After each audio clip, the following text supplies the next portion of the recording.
is nowhere.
Oh, we're there. Well, hello.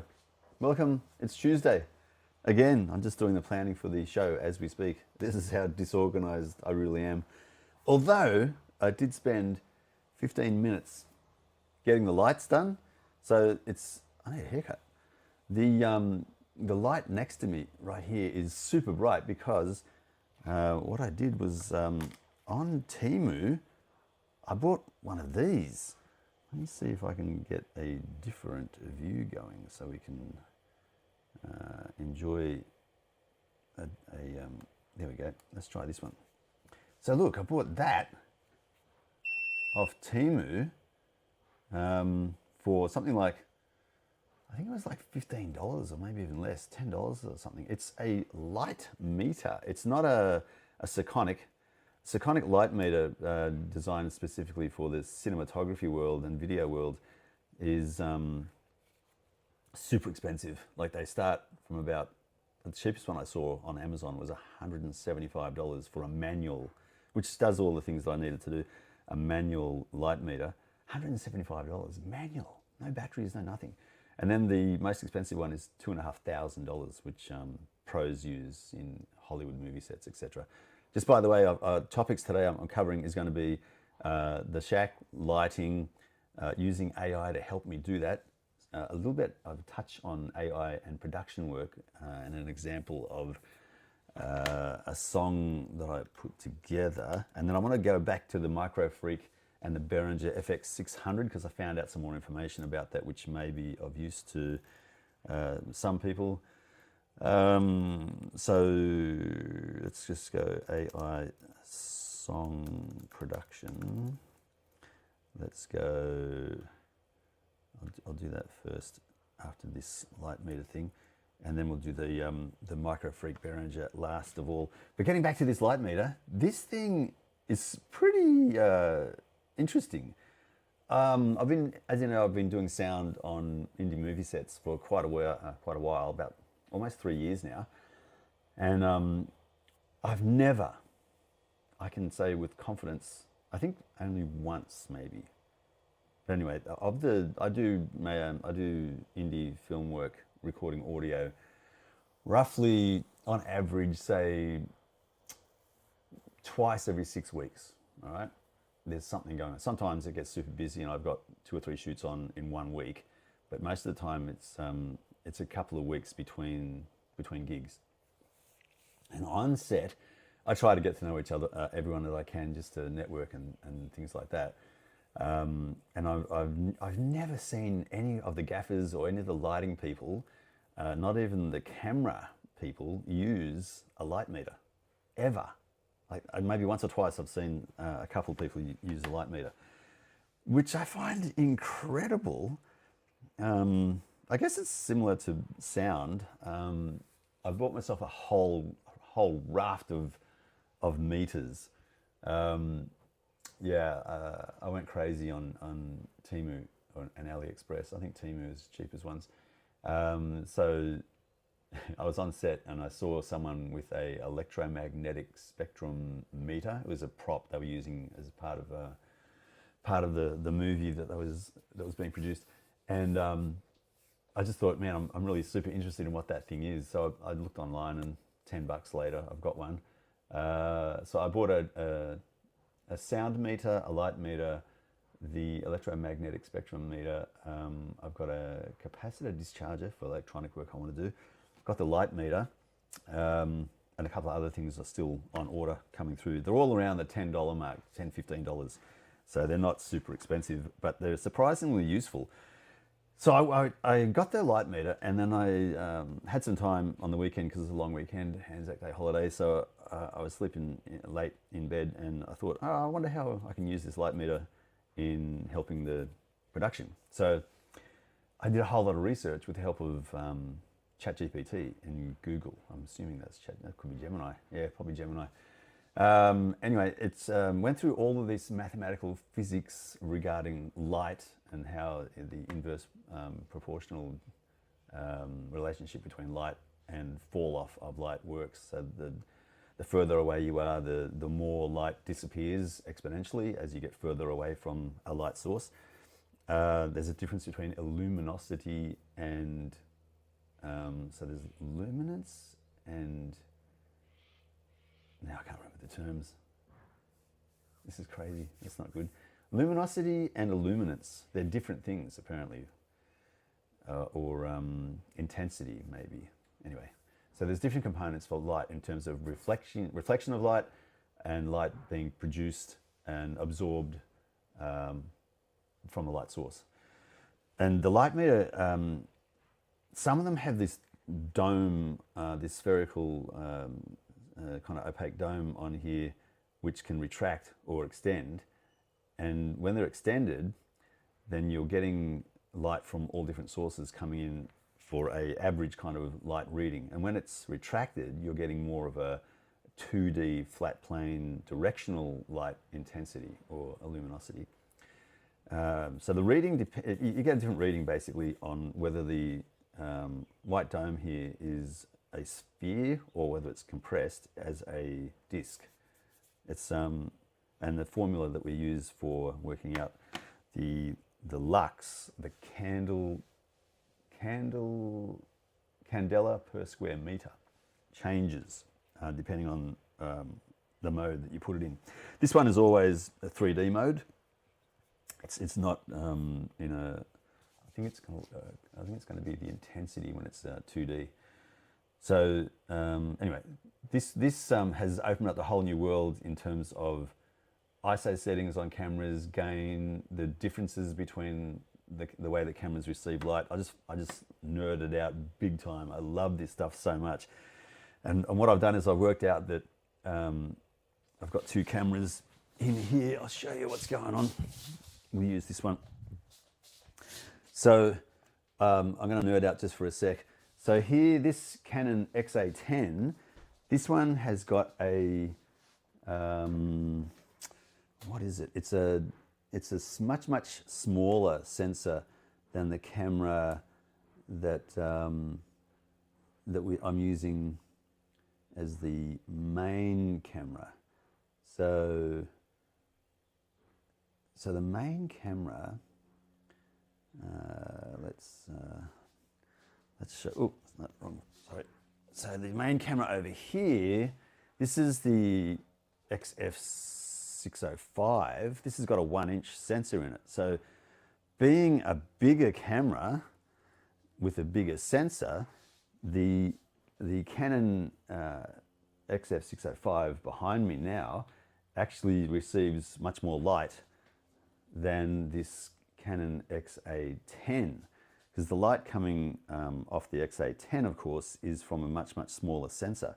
So I've got to basically, I've got to get the gain on that smaller, older camera set higher so that the light being received by that is equivalent to the light being received from the bigger camera, the bigger 1-inch sensor.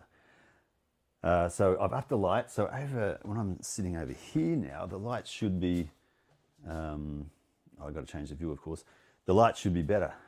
Anyway, so I've basically big time nerded out and had a great time on the weekend working out what needs to change to make the Schack lighting a little bit more consistent and a little bit better. So I had fun with that. All right, that's the extent of my light meter discussion. Onto AI song production. So how can I demonstrate this? Let's have a look. So over here, we'll go this way. That's not it. That's it. On SoundCloud, I've got, let me show you what's going on here. I've got my account, and I think I showed you briefly last time, but this is onto the world of music production now. So in SoundCloud,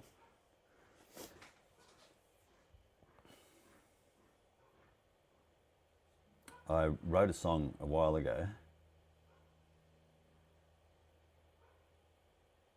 I don't know if I've got the original of this. Let's have a look.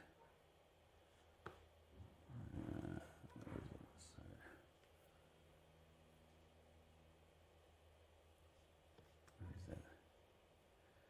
Let's see all your tracks. Here we go. So in here,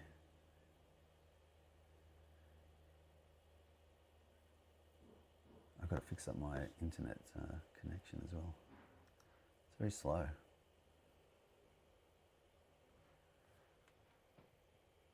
just want to see what's going on there. Oh, that's why. Yeah, anyway, it's on there now.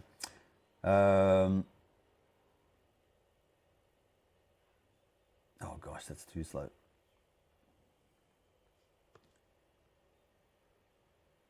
So we've got this song.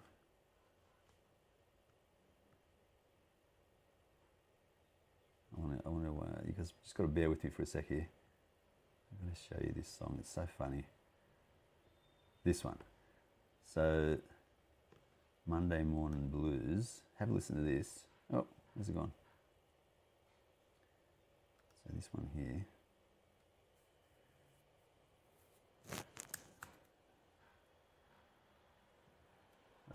trying. Monday morning blues.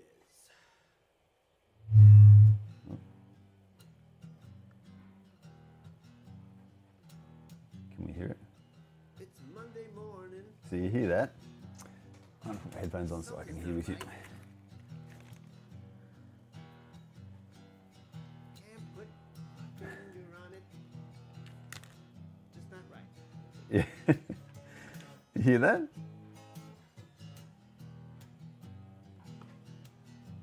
You can get the basics of it. Got up late this morning. Missed the train. Got to work late. Boss was green.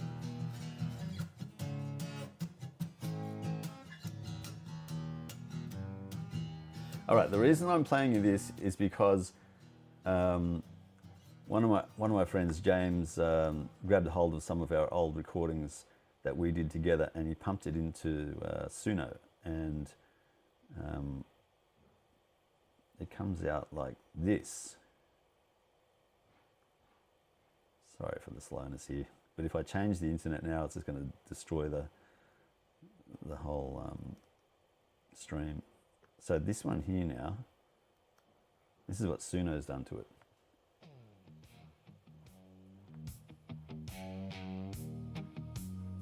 Monday morning blues.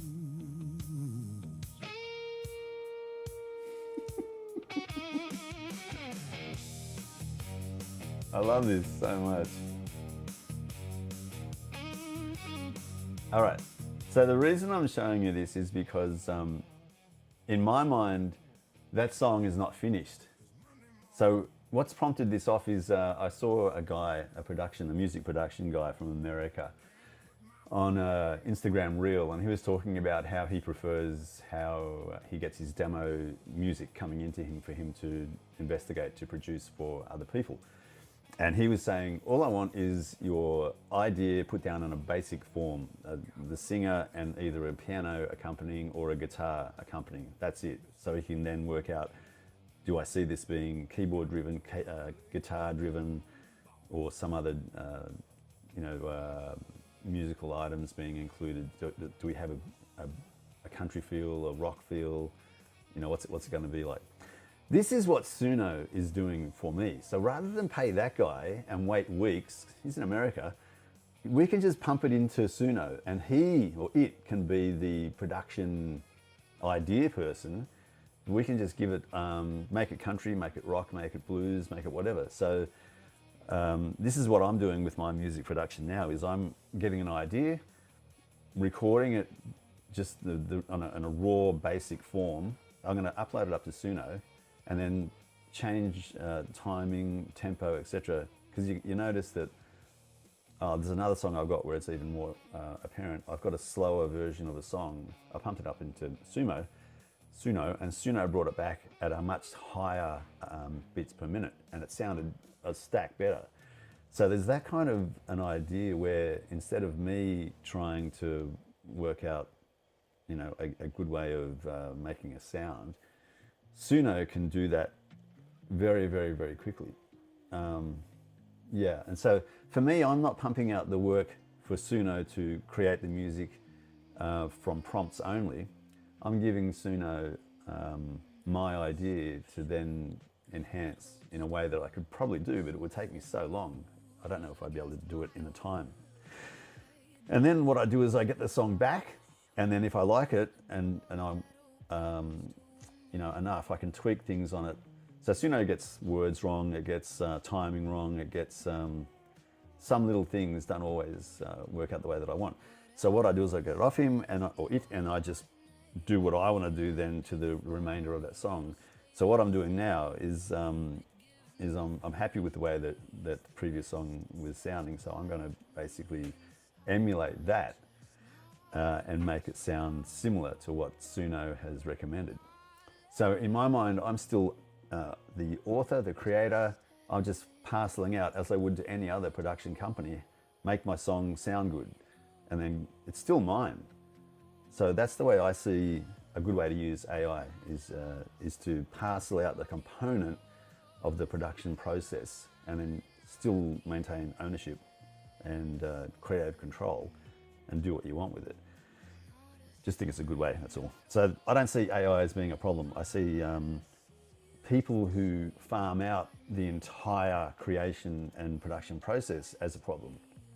That, in my mind, is you're not being a musician at all. It's basically, I can't think of an analogy, but it's like you're abrogating all responsibility. You're just farming everything out to something like Suno AI to do everything for you. And I'm not interested in doing that. I still want that creative control, and I still want the creative spark to be the instigator of the music and sounds that I love. All right, that's enough of that. So let's see what is next on the agenda. We're going to just jump over to the Micro Freak, and we'll have a look over there and see what we can see. I was hoping to get this in there. Maybe there's a better view. I just want to see if I can grab the mobile camera to put over there closer as well, but I can't. What I'll do is I'll quickly change one of these things. So now I'm going to edit. I'm going to edit this after we've finished the stream. There we go. So that we can have a better video at the end of it. Is that working? Oh, then I've got to go and press that, I think. Yeah, there we go.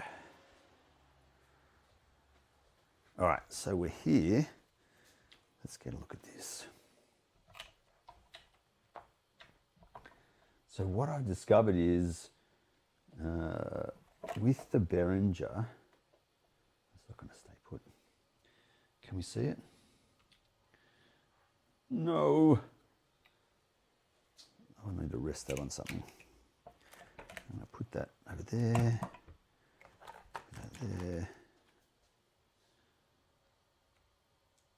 Oh, and that wide view again, that's going to work. That's better. All right. So, that's not the view I wanted anyway. Damn it.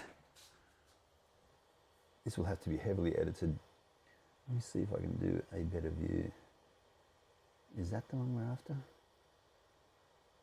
Not really. Or is it? No, that's not it. Man. That's so annoying. No, I won't go there. I'm going to go back. I'm going to go... Oh, let's fix this up, because I want to be able to see what's going on. So if I go there instead...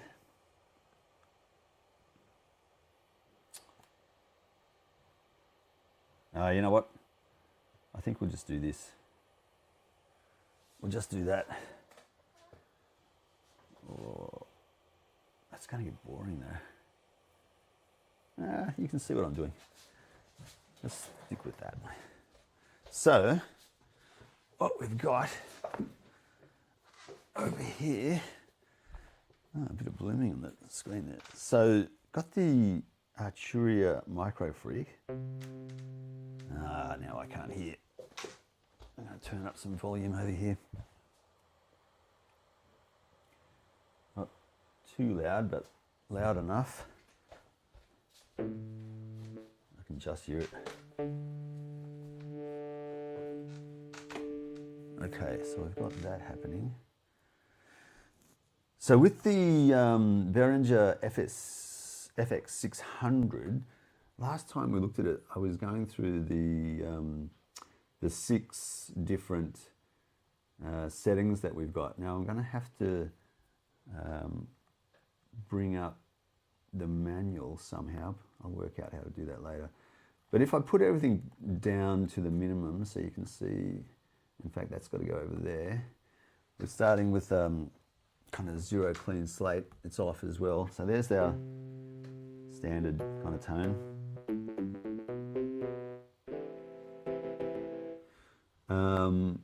And we've got these different sounds. So we've got chorus up there. It's got 6 different settings. So chorus, I have to stand up, I think. Chorus, well, actually starts with flanger, top right, flanger. And the parameter 1 is going to be more of a timing kind of a instruction. Let me just make sure I'm telling you the right stuff here. So if I go over here,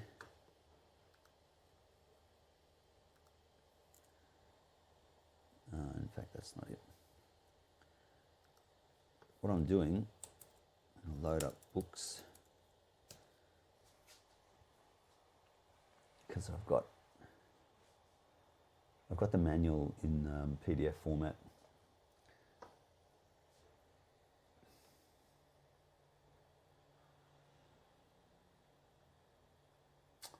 Of course, now I've got to find it.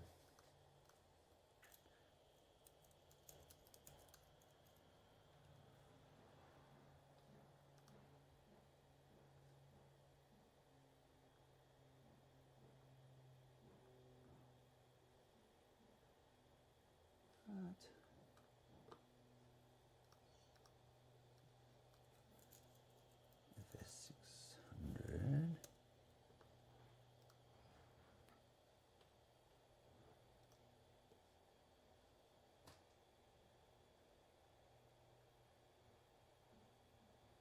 It's only like a 2-page manual, and therefore it should not be hard to find.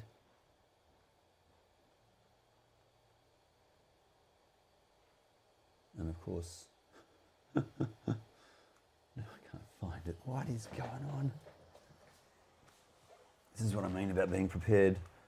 So I've got to start planning this out better. You'd think I'd learn by now, wouldn't you? Being a project manager. It's just, I keep on treating the quick and dirty just as that, quick and dirty. So this is what it is, quick and dirty.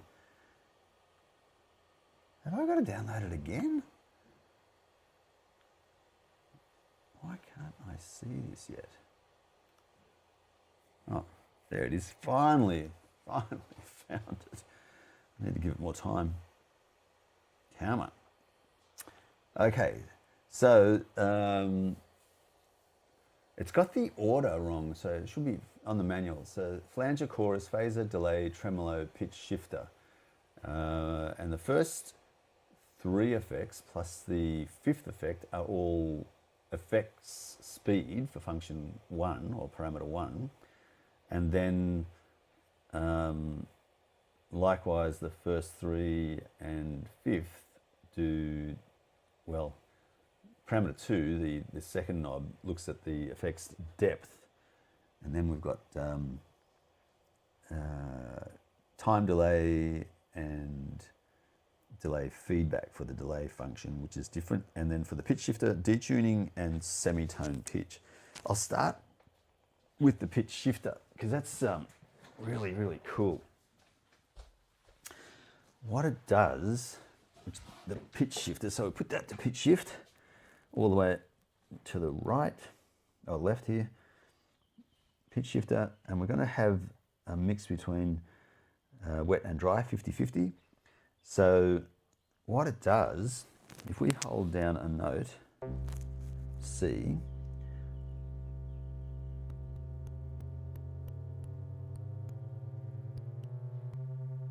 you hear the different pitches going through there. When it's dead center 12 o'clock here, then it's not changing any of the pitches.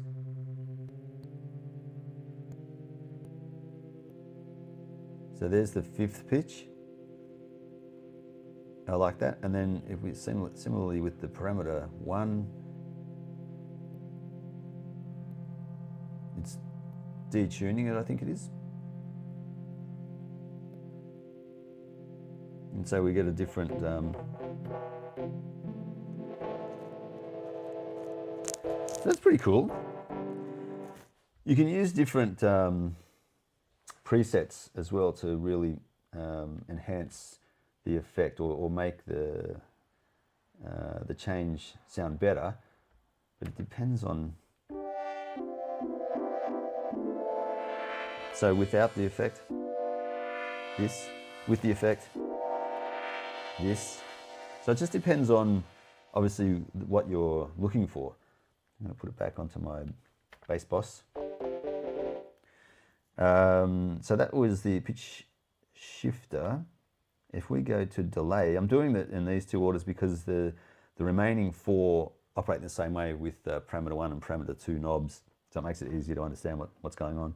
With the delay, I just want to make sure I'm saying the right thing here. Parameter 1 and parameter 2 for the delay, we've got parameter 1 is delay time and parameter 2 is delay feedback. So when we hit C,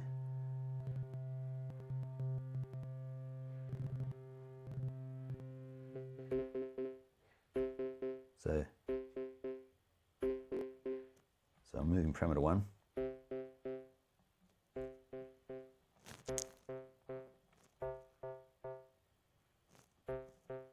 So you can hear the timing. So that's affecting the repeat time. And then parameter 2,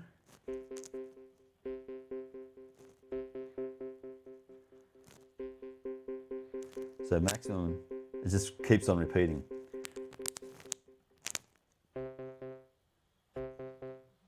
Whereas parameter 2 set minimum won't repeat that much. It's the delay, I guess, in repeat. So that's what is happening with the delay functions.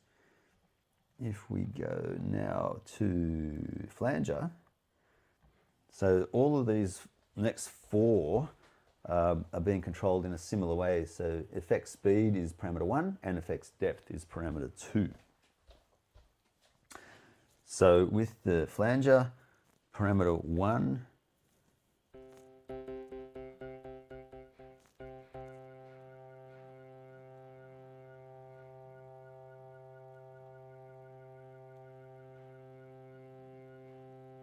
it's the speed.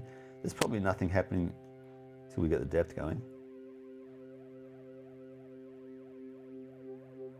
So it's like it's hitting a sine wave or a square wave, and then it's how much in that amplitude we go up and down with the waveform.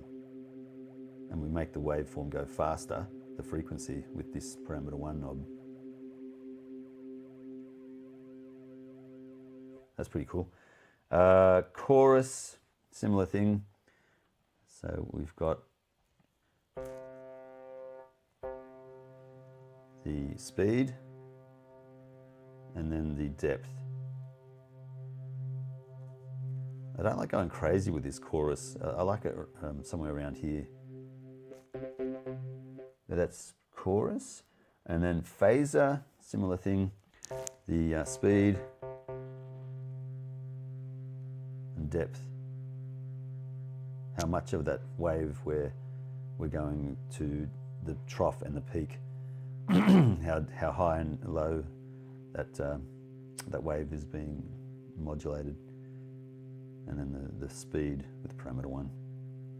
It's pretty cool. Same with tremolo. Tremolo is going to be speed, and then the depth again.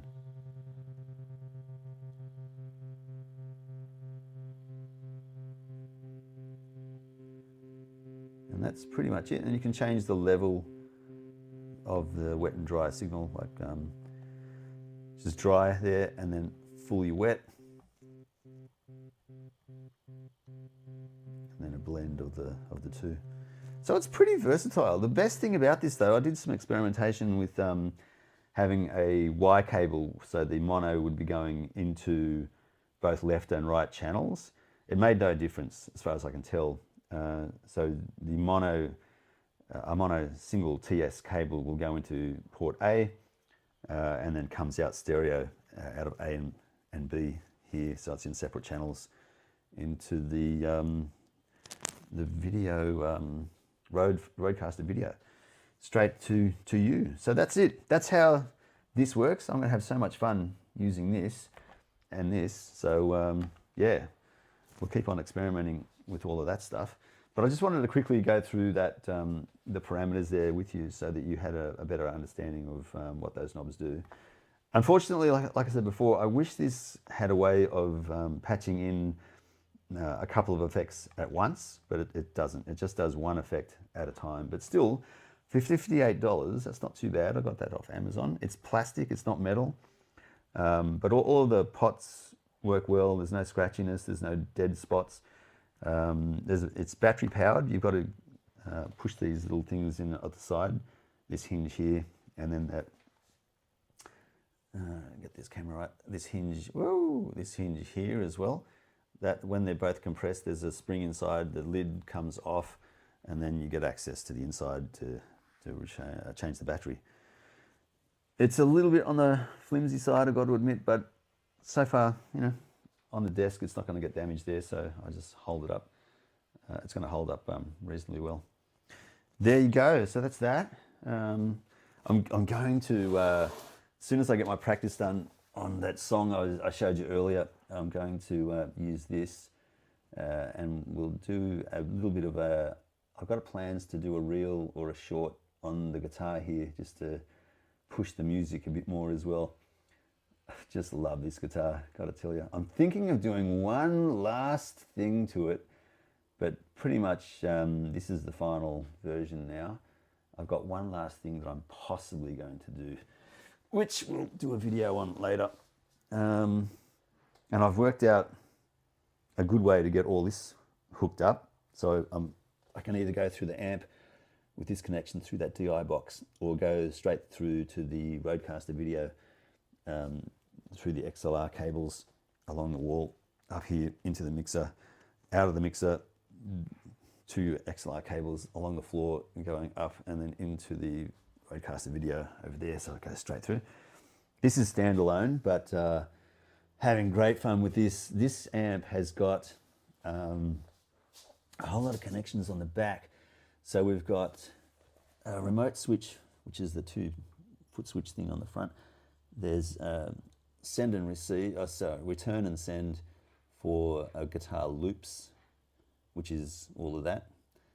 I've got a preamp out, which is going into the Yamaha mixer over here.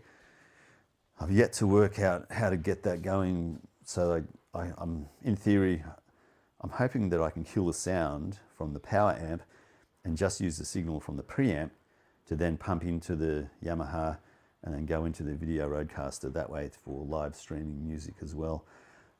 If not, otherwise I'll just turn it down and then turn the gain up there. That'll work. So that's all sorted. I can use that to go straight into streaming music for the guitar work there and bass. I'll have to show you. The bass sound that I'm getting out of this synthesizer pedal is phenomenal. Oh my God, it's so good. So I'm using the guitar as a bass when I activate the synth. It's really cool.